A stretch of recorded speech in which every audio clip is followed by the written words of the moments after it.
ABC 15's Ashley Good, and she is live with Myrtle Beach Police taking a look at some of the damage, and she's tweeting right now that there is standing water at the Breakers Resort right there in Myrtle Beach, right there on Ocean Boulevard. I'm sure you're familiar with the hotel, so the flood is starting to happen right there in Myrtle Beach. Right now, though, we want to check in with ABC 15's Taggart Houck. He's back at Horry County EOC. Taggart, what new information do you have for us now?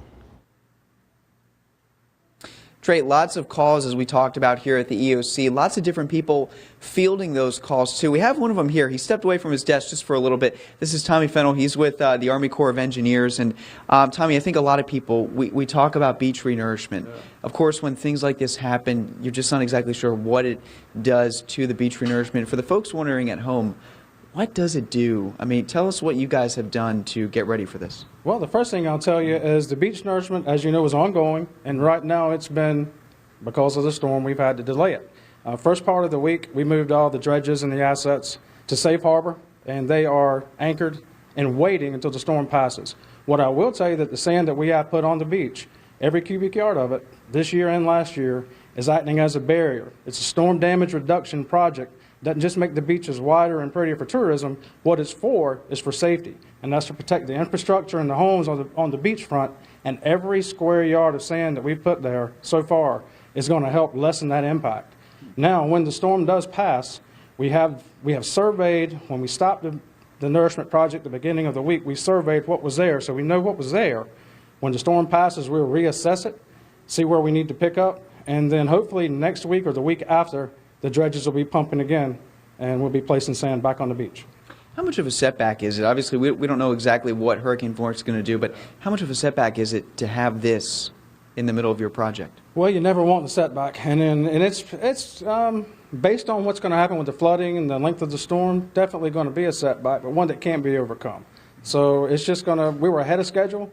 If everything goes right and we can pump probably within the next 2 weeks, we should be, bar any more catastrophes or any more storms, still on schedule to finish around December the 15th.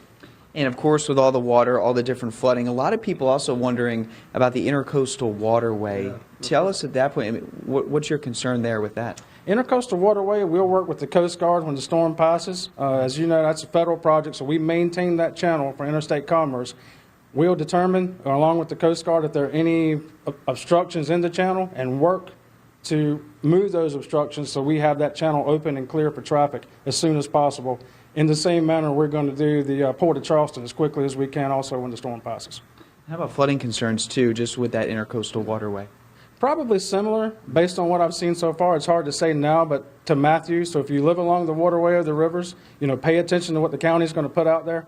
We're taking a look at the models, but there stands to be significant flooding. So if you are along the waterway, the Waccamaw River, pay attention to what's going to be going on in the next few days, and definitely be prepared.